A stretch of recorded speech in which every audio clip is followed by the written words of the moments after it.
Hi, everybody. I guess I can't call us the 3%ers anymore, right? Yeah, right? Let's take a moment to clap. I don't think we're going to change our name to 29%. It's just too hard. So, how many of you loved Kyle?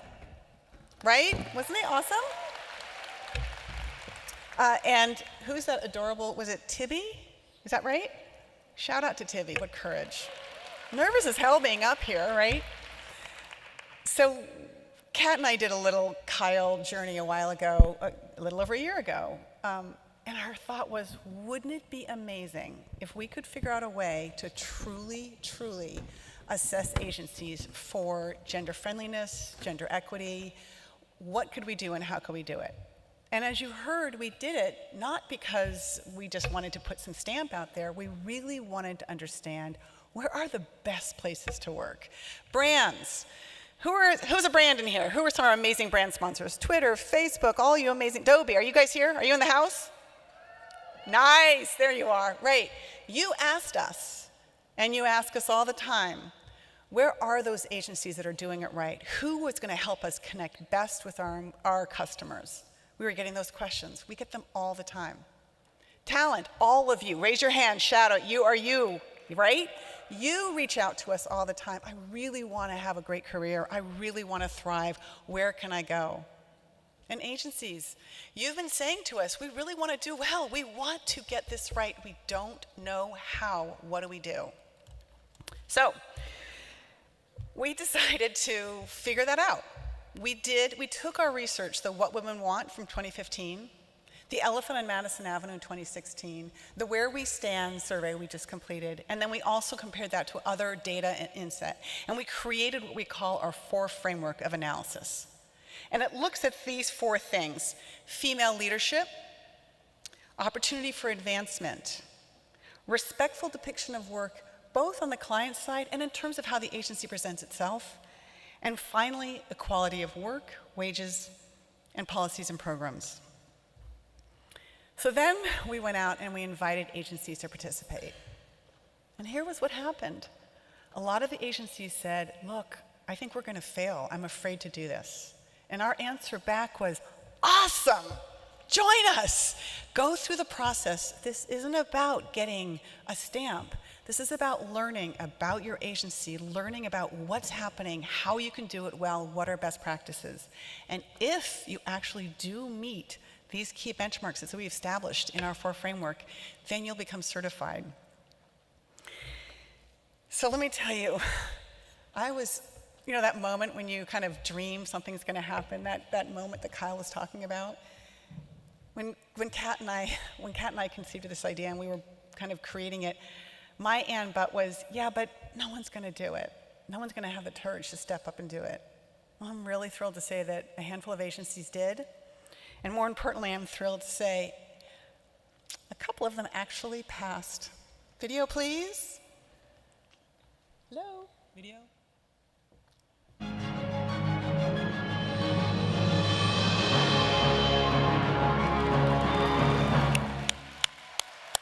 '72 and Sunny and VML, would you guys come up here? We want to give you your awards.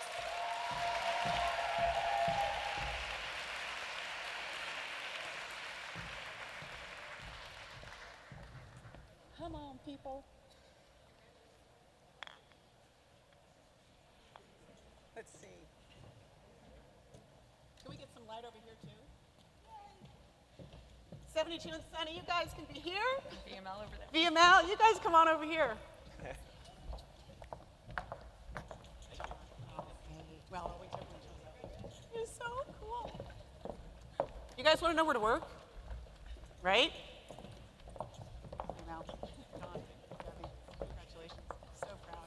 You guys rock. 72 and Sunny, come on up. Hello, friends.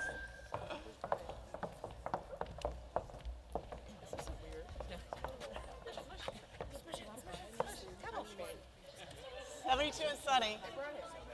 This is the place. They're setting the scanner. We're going to talk about what they've done in a minute.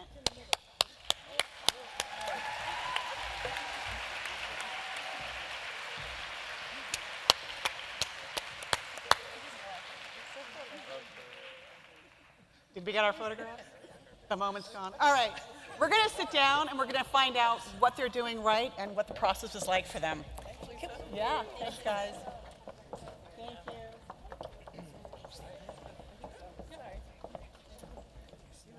Yeah, you're staying up here. We're going to get rid of this, maybe? Can we get rid of the podium? Yeah, we're going to get rid of it. Great. I feel like, let's see if I can move this way so I can see you all. Whoa. So, hi. Podium right now. It doesn't matter. The podium. Actually, why don't you guys each introduce yourselves? Oh, wait, you can't hear you. We need the mics, guys. Sorry. Handheld mics. Yay. Thank you.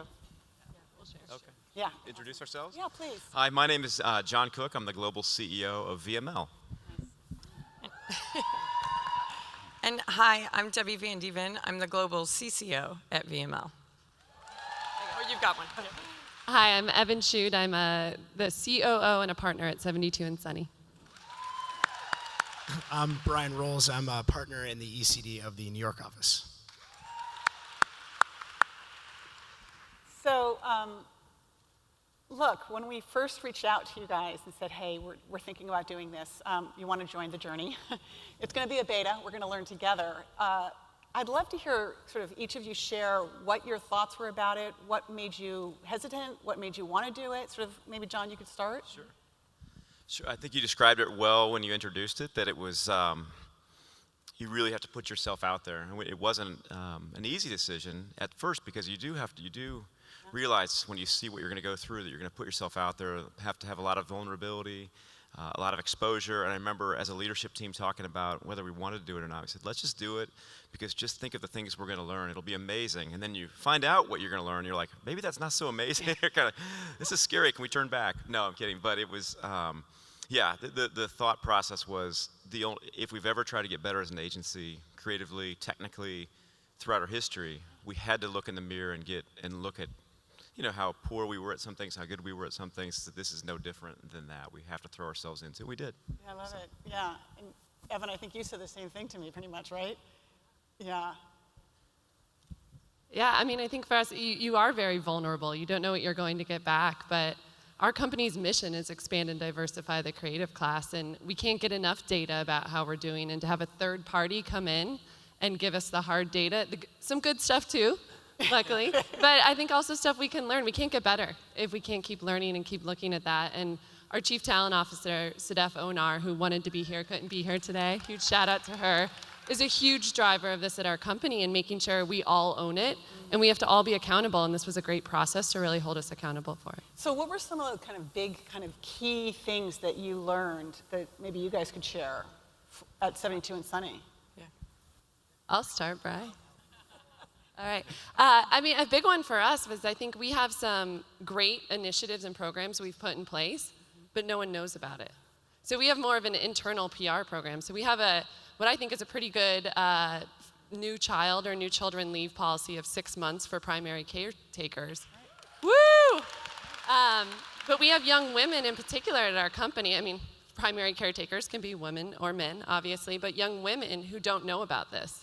And they're planning their careers and they're wondering, can I do this career? How's this work? Where we have other women who have used this benefit and are huge advocates of it, but we have a disconnect of letting them know that this exists. So that's a big learning for us of how do we talk about this more and get that in front of the company more frequently.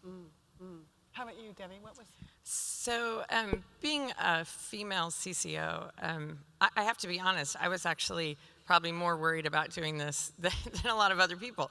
And I think it's because we know, and I heard this yesterday too, it's really easy to hire people you know. And we do have a lot of male ECDs and CCOs, and especially around the world. There's about 3,000 VMLers, and in creative, I see it often, that even though we might be diverse around the world, we still don't have enough female creatives. And we do have that young group that you're talking about, and more graduating from schools every day, which is fantastic. It's just how you keep them in the industry. And it is very personal to me. I have a daughter who's in the industry as well. And so when I met Kat years ago, we started implementing things at our company, women's groups and also stuff about mentoring and talking to millennials more. So I think that we still have a long way to go. And I don't think that, that we're anywhere near where we need to be. So I think we've always been humble that way and that we can always keep changing. Right. So that's it. Yeah, of course. In terms of things that you learned, I think one of the things that hits you the hardest are the verbatims from, it's an extensive survey of everybody in every office. And the realization of common sense things that you don't think about, or maybe we didn't think about enough, that anytime somebody's promoted or hired, you could look at it like an org chart, or you could look at it like there's a total reaction to that, very personal reaction to everybody that gets promoted and everybody gets hired. A whole ecosystem of people have a reaction, and to see the verbatims of the positives when we hired right or promoted right, and the negatives when we didn't think it through the right way, the very personal reaction to everything you do. So important. Right. So one of the things that really inspired me, and I heard from both of your agencies, was that we have this proprietary belonging and inclusion leadership talent survey that we've created specifically for this. And you guys had really high response rates, really high engagement. And it's not like, why? What do you think is happening? What's the gestalt happening at both your agencies that they wanted to be so deeply engaged? Well, I think for us, we have a very active culture. People obviously come here to hopefully do great work, but I think they stay and get just kind of caught up in this ever evolving, expanding culture that who knows where it's going.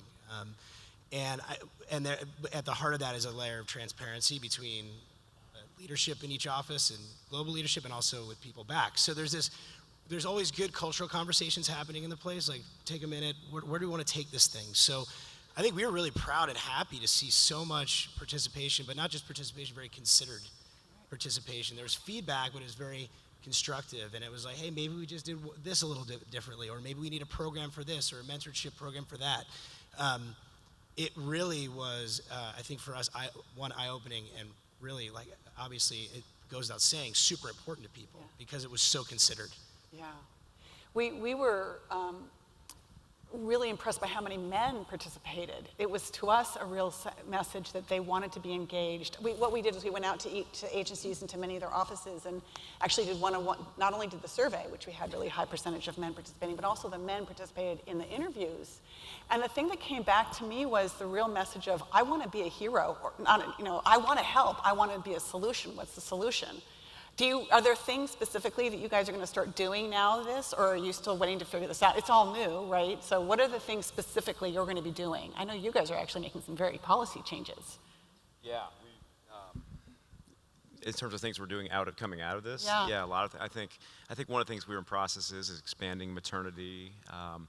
Expanding. I think Debbie said it best, though. But besides just policy, it's thinking through who we're hiring creatively. Yeah. And I think it's been one of our more intense focus areas coming out of this, because while we're certified and get the recognition, we are so far away from having the right balance creatively, and not just creatively, the whole company. I think that's one thing that's coming out of it. I think the other thing is, to be really specific about it, is I think we've always been a little stronger at gender diversity.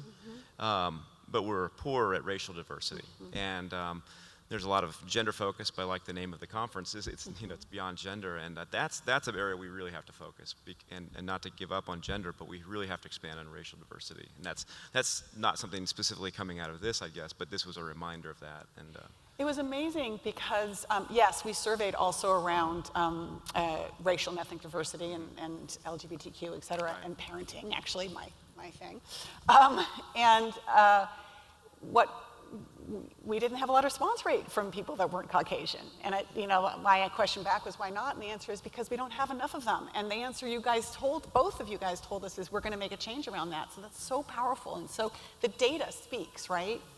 So one of the things we also surveyed around was creative and the creative process. Is there anything that you guys learned you creative leaders learned that you're like, yep, that was a new message for us, a message more that we want to do change? We gave a creative review feedback, if you guys recall. Is there anything that specifically spoke out to you? Just in particular to creativity? Just how you go through your creative process. I know you guys have your... Yeah, I think probably the biggest thing is reorienting how we hire.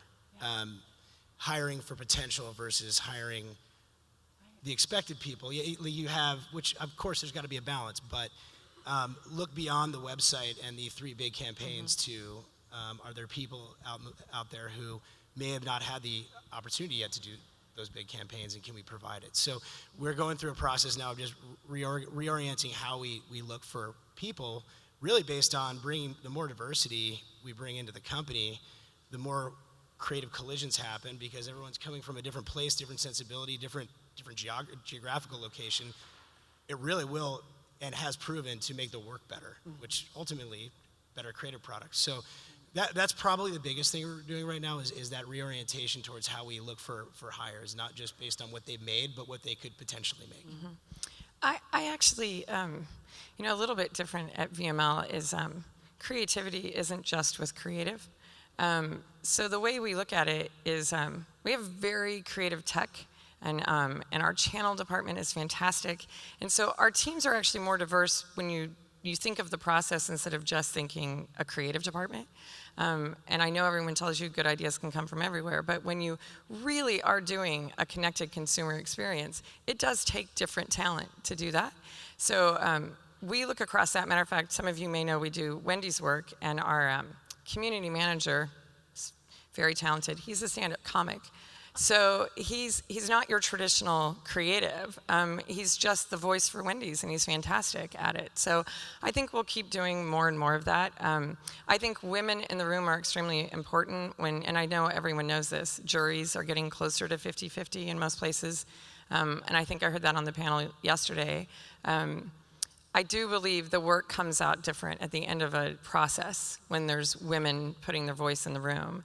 And I do remember going to juries when there were only 2 of us or 3 of us and being in that room. And it's much more difficult to stand up and say that. Now, it's about 50-50, so it's getting better and better. I think this conference helped a lot of that. Go Cat! So, yep. One of the things that both of your agencies said to us is that you wanted every single agency to go through this, besides just making me feel really good. Why does it matter?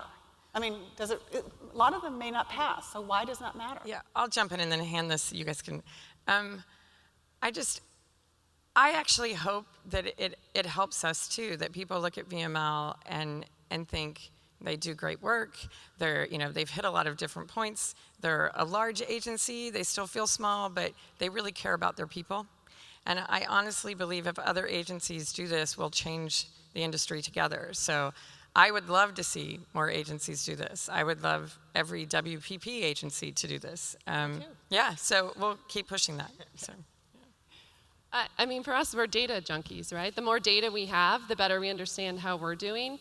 And this is so much bigger than 72 and Sunny or VML, and I know you guys agree. And so as an industry, we all have to move forward. And it's not only the right thing to do, it's our business depends on it. We need diversity of thought for innovation. Every Harvard Business Review you pick up can prove that. So it's important to the future of our industry. We can't just sit idle, so we need the data so that we can get better, and we know that we're making progress.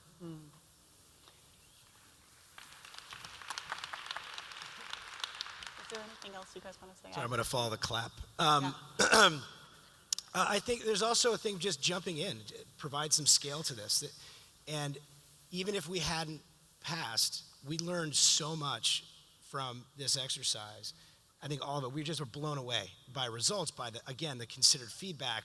Just walked out of, I remember when we first went through all the results, I walked out of the room just already thinking of things to do differently or more of the same, or as important, more of the same. Right. So more agencies piling in, joining in the risk, but the reward is scale and change, which would be awesome. Yeah. I'm going to say 2 things. I didn't get a clap. Evan got a clap. Yay, clap! Yeah, thank you. I'm going to embarrass you like crazy. It was really, really cool to be interviewing people from all level of the agencies and to hear how powerful the right leaders can be. I mean, hearing about you two, whom I had not met, And I'm like, oh my God, these are the coolest people around. And the same with, Ev and I already knew you, but I mean, the leaders at 72 and Sunny, what was really astonishing to me is, we hear about this, it truly does come from the top. And if you've got the wrong leader, you're going to get the wrong thing happening. You got the right leader, the right thing happening. So thank you for being the right leaders, truly. Yeah, right? Pretty amazing. I have one little shout out to both of your agencies, or I guess a lot of shout outs, but one that really came home to me. Again, y'all know I wrote a book, right? Y'all know I really care about making sure this industry supports working parents or parents in the workplace. Both of your agencies had really incredibly happy, satisfied, high results. In fact, the highest satisfaction level at both agencies when we did our survey were the mothers, right? Who would have thought that was the outcome, right? In our industry, what we hear. But what was really sad and kind of heartbreaking to me is when I was going out there and interviewing, and our team was interviewing, younger women and the men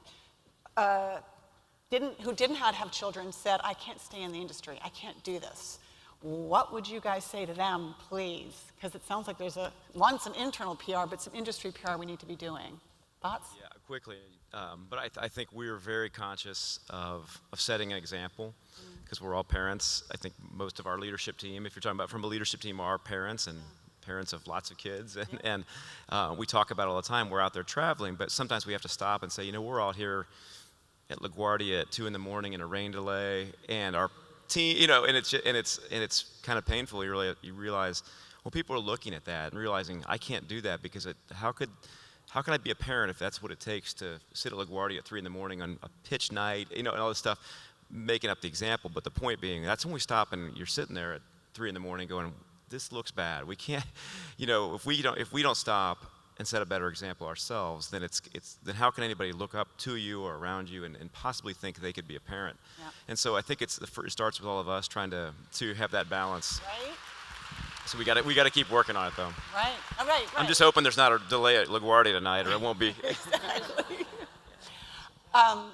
Yeah, I think that's really important to convey. One of the other things we've been talking about is it's not just about us, it's about our brands. And I'd love to hear your guys' thoughts about, or all of your thoughts about, what role do we have in helping our brands manage us better and us managing our brands better? Well, I think you asked the question about, how do we get more agencies to do this? I hope clients do it too. Oh, yes. I think it's really critical that, when we're having conversations around fees and like, okay, well, we could have 2 creative directors on there, but they're women because they job share, so that's why we're charging what we're charging. That conversation has to go both ways. Right. And so I want our clients to get better at this too, because they need to for their own industries as well. So I think that's crucial. Yeah. In terms of what we put on our brands. And then I think the other piece that's super interesting is just when we look at all the different initiatives that our brands can take part in, things like Free the Bid. Right? So what client, it doesn't just need to be, is that Emma out there? Someone's clapping. It doesn't just need to be agencies signing up for those initiatives. Our brands can too. Yeah. I think that's a really powerful initiative. Or the Gina Davis Institute on Gender and Media, and being willing to run all of your work, and the amazing study they did with JWT where they ran advertising and all the winners from Cannes of the last 10 years through there, proactively putting our own work through there and thinking about our product and just like basic requirements and tips and rigor between agencies and clients of when you put on a script and then there's a background, write in 50% are female. Small things we can do and agree to as new rigor and standards that can really make a difference. Yay. Hear that, brands? We've heard a real sea change. Obviously, Verizon, Apple, HP came out, sorry, Verizon, not Apple, Verizon, HP, and General Mills came out and said, you have to be 50-50, or you have to have equality. How is that changing your business and your thinking, your strategy? I mean, that's a lot of pressure. That is a lot of pressure. I would tell you that, we have seen it. We went to more clients that have a lot more women in the room than we used to, right? So it does matter. It's definitely changing on the corporation side, not just the agency side. I would, this might not be the most popular thing for clients, but when you ask me why young people don't think they can stay in the industry, or why we lose women, at a certain age, or even men, these hours are really long. And I think a lot of people, yeah, they are, right? And it's not just what John said about traveling. I mean, we pitch a lot. And I would love to have some clients who were actually courageous enough to look at all the work we've done, and for other clients, instead of making people pitch time and time and time again. And yeah, it's, as a creative, I know. And then another thing I would like is, this is, I hate to say it, just advertising. We might not be saving lives, but we do have lives outside of work too. And so every emergency shouldn't be on a Friday afternoon with our agencies. I mean, if our clients are going home, I would love a chance to go home and see our kids. So I think this goes both ways about what we're doing. And believe me, we care and we hit deadlines, but if they could help clients, that would be great. That'd be really great. I would love to invite the audience to ask a few questions. Well, our last few minutes. Does anyone have any questions? I can't really see you. Hi, people. Throw the cube. Keeps getting all kinds of attention. Hello. So one comment I have is Would you mind standing up so we can see you? Oh, sure. Thank you. 1 second. So in a lot of communities of color, particularly underrepresented socioeconomically, they don't necessarily have an awareness of advertising as a viable career. And so, as a result, they don't see this as a potential career path. And so what are you guys doing to go into these communities before they hit the stage of having a portfolio, or even acknowledging that this is somewhere that they want to be? Like touching students in high school, touching students who are in the early stages of college, so that they can actually have a track and see that this is somewhere that they want to be, and empowering your employees of color to go into those communities and show them that this is something that they can do. Great question. You both have I'm so glad you asked that. I'll jump in. Okay, yeah, go ahead. Yeah, It's I'm a former educator. I taught in inner city Los Angeles and Philadelphia, so I know exactly what you're talking about, and I'm very passionate about that. And at 72 and Sunny, our approach has been a couple different routes. One is in each area. Los Angeles is the furthest developed. We've partnered with local high schools. So we partner with Da Vinci Schools, which pulls, it's 3 high schools. They pull from 80 zip codes in Los Angeles. And we have a program that we do 9th grade all the way. They actually go to the 14th year, the first 2 years of college with their students, all the way up to mentorship and internship programs. So whether it's just a tour at our office or advertising 101. So we think that's incredibly important, of like making them aware. We are working on a partnership with another nonprofit to scale that, and what that looks like, and how do we raise awareness that these careers exist. And then I think the other thing we're doing is constantly, whenever we host events at our office, we give tickets to any of those events to local high schools. Expose them to what are creative careers. That is such an easy thing that everyone in this building can do, by the way, because you all have amazing spaces, I'm sure most advertising agencies do, or media companies, or whatever you name it. And you all host events at times, and by giving those tickets, you're exposing young kids that these are careers, that these are offices they could work in. So I think those are like 2 really easy things you can do. By the way, we have a playbook we will give to anyone who wants to like duplicate what we're doing. So I will also happily share that. Email me, I'll share it. And we're nowhere near as program. That's really impressive. I think one thing we've seen success at when we're talking to high school kids or younger college is to show a piece of work, just to be really specific about it, to show a spot and to dissect from there every job that hangs off of that spot. Because I think somebody sees a TV spot and they think somebody wrote it and somebody art directed it. You know, obvious. But down to the level of somebody wrote that, somebody found that music, somebody made that music, somebody did this, somebody acted that, somebody dressed them, there's 55 jobs outside the agency just hanging off that one TV spot or one website. And I think the more, to your question, I think the more specific and literal we can be about the breadth of opportunity, not just call it advertising, but there's 100 jobs sitting right there just off the things we do. And I think the more we can make it really literal and really clear that there are jobs, I think we'll have more success. I love that. Yay. Thank you. Yeah. Sorry? Hi. Hey. Let me piggyback on that for a second. Can you please, we act like people of color don't know about jobs in advertising. And that keeps recreating this vicious cycle. We hire at entry level. And there are plenty of us who know about and worked in the field. What are you doing about the senior talent? Because what happens is you hire these juniors and they come in and they don't see anybody that looks like them.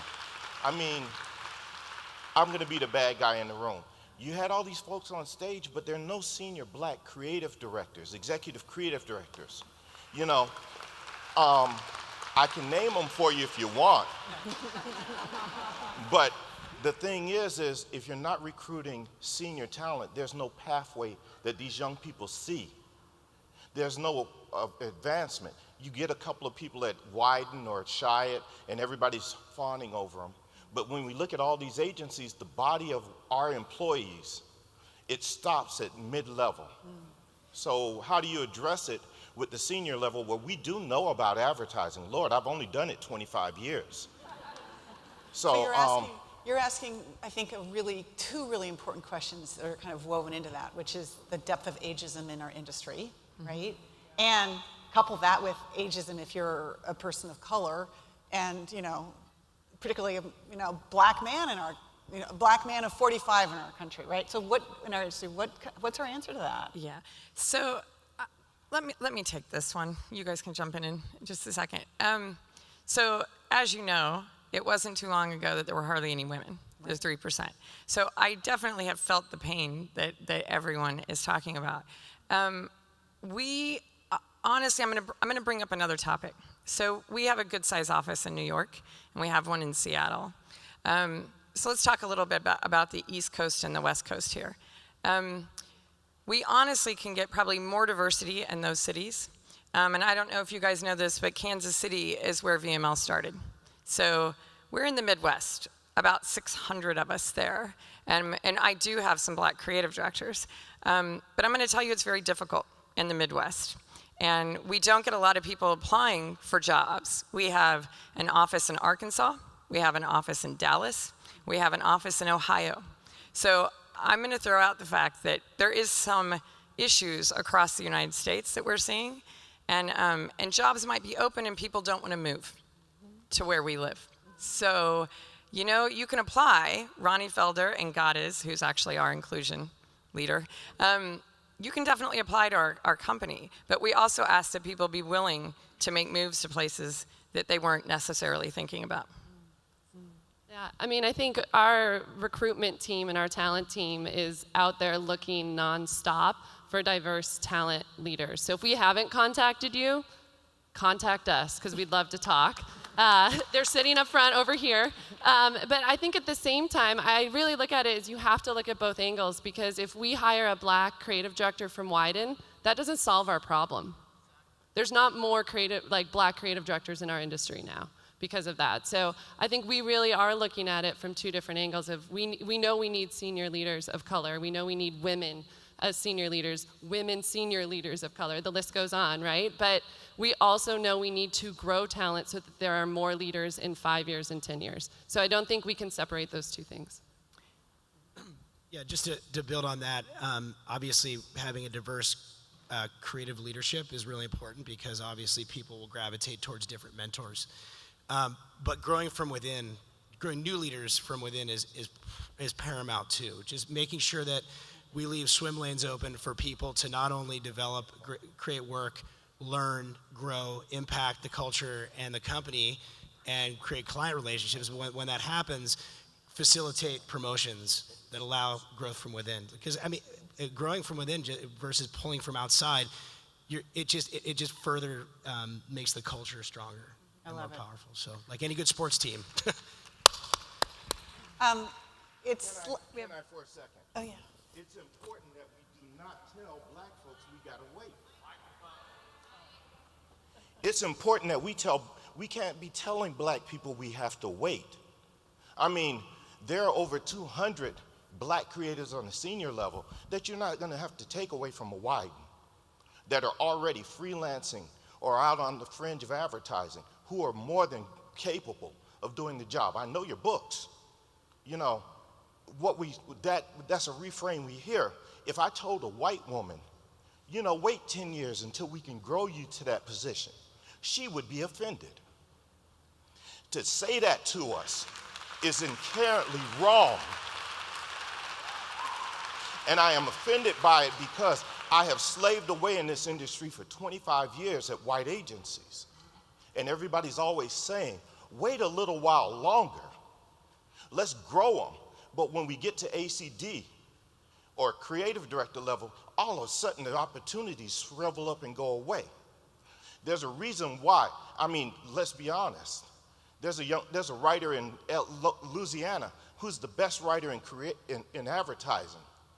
But he's not working at an agency because all he could be was a creative director. He couldn't be a group creative director. That's not me. I'm saying what you're telling us is what we always hear, and it's not the reality.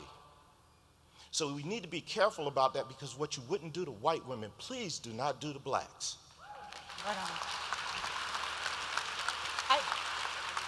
I think that is a beautiful invitation for our industry, and I thank you for that invitation. And I would like to commend your agencies for setting the standard of what could be. I love that both of you have been very clear that you're not where you want to be, but we're on the track to getting where hopefully this is solved, and we're in a different place. Thank you so much. I'm hungry. Go to lunch.